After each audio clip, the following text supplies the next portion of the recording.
যদি আপনি ভাবেন মরুভূমি মানেই শুধু বালু আর উট, তাহলে আপনি ভুল ভাবছেন। সৌদি আরব মরুভূমির মাঝখানে তৈরি করছে এমন এক শহর যার থাকবে না কোনো রাস্তা, থাকবে না কোনো ব্যক্তিগত গাড়ি, অথচ সেখানে বাস করবে প্রায় 90 লাখ মানুষ।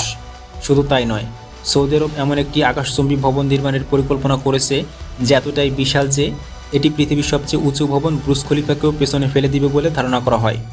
আবার এমন একটি কিউব আকৃতির ভবনও তৈরি করছে যার ভেতরে একসঙ্গে প্রায় 20টি অ্যাম্পিয়ার স্টেট বিল্ডিং ঢুকে যেতে পারবে। শুনতে যেন কল্পকাহিনীর মতো লাগছে, তাই না? কিন্তু এগুলো বাস্তব।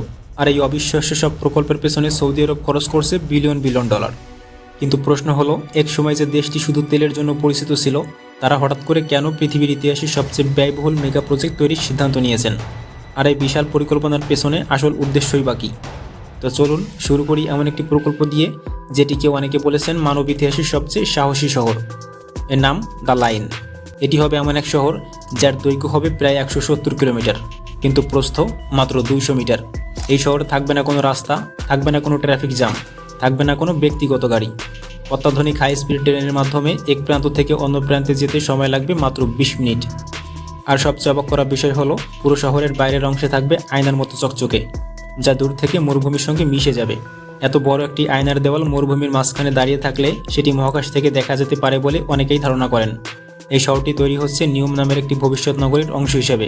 আর নিয়মের ভেতরে শুধু দ্য লাইন নয়, তৈরি হচ্ছে আরও এমন কিছু মেগা প্রজেক্ট যা আজকের পৃথিবীতে প্রায় অসম্ভব। দ্য লাইনই সৌদি আরবের একমাত্র চমক নয়, কারণ তাদের এই ভবিষ্যৎ শহরের আরও একটি অংশের নাম হলো অক্সাগন। এটি পৃথিবীর সবচেয়ে বড় ভাসমান শিল্পনগরী হওয়ার পরিকল্পনা নিয়ে তৈরি হচ্ছে। ভাবুন তো, একটি বিশাল শিল্প এলাকা সমুদ্রের উপরে ভাসছে, যেখানে থাকবে স্বয়ংক্রিয় রোবট, কৃত্রিম বুদ্ধিমত্তা বা এআই দিয়ে পরিচালিত কারখানা, ড্রোনের মাধ্যমে পণ্য পরিবহন, আর এমন একটি স্মার্ট সিস্টেম যেখানে মানুষের বদলে কাজ করবে মেশিন। সৌদি আরবের লক্ষ্য হলো ভবিষ্যতে শুধু তেল বিক্রি নয়, বরং আধুনিক প্রযুক্তি আর উৎপাদন শিল্পের অন্যতম কেন্দ্র হয়ে ওঠা। আর সেই কারণেই অক্সাগনকে বলা হচ্ছে ভবিষ্যতের ইন্ডাস্ট্রিয়াল সিটি।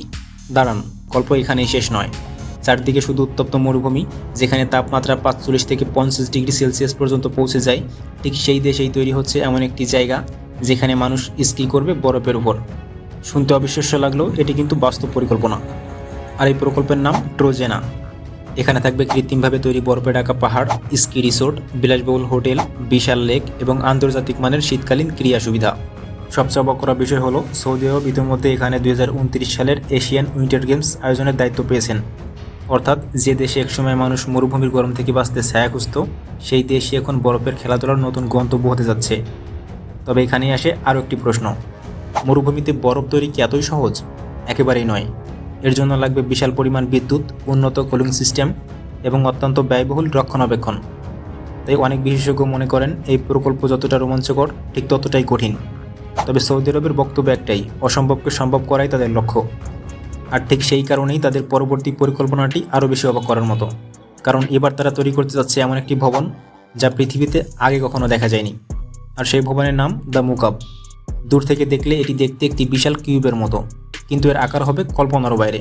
পরিকল্পনা অনুযায়ী এর উচ্চতা, দৈর্ঘ্য এবং প্রস্থ তিনটি হবে প্রায় 400 মিটার।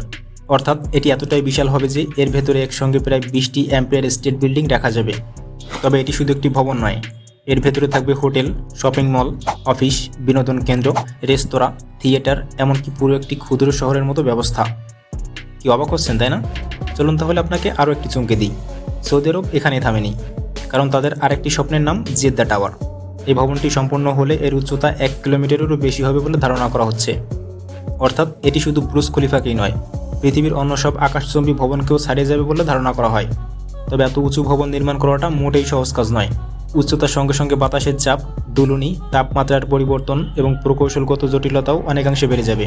আর এই কারণেই বহু বছর ধরে এই প্রকল্পের কাজ ধীরগতিতে চলছে। তবুও সৌদি আরব এখনও স্বপ্ন ছাড়েনি। একের পর এক বিশাল প্রকল্পের জন্য বিলিয়ন বিলিয়ন ডলার ব্যয় করে যাচ্ছে। আর এর উত্তর লুকিয়ে আছে তাদের আরও একটি পরিকল্পনার মধ্যে, যার নাম ভিশন 2030। সৌদি আরব বুঝতে পেরেছে তেলের উপর নির্ভরশীল অর্থনীতি চিরদিন একইভাবে চলবে না। একদিন না একদিন তেলের চাহিদা কমে যাবে। আর তাই তারা এখন থেকেই এমন একটি ভবিষ্যৎ গড়ে তুলতে চাইছে যেখানে পর্যটন, প্রযুক্তি, ব্যবসা, বিনিয়োগ এবং উদ্ভাবনী হবে দেশের অর্থনীতির মূল ভিত্তি। কিন্তু এত বড় স্বপ্নের সামনে এখনও রয়েছে অসংখ্য প্রশ্ন। সব প্রকল্প নির্ধারিত সময়ের মধ্যে শেষ হবে কিনা, নাকি কিছু প্রকল্প ইতিহাসের সবচেয়ে ব্যয়বহুল অসমাপ্ত স্বপ্ন হিসেবেই থেকে যাবে? আর এর উত্তর দিবে শুধুই সময়।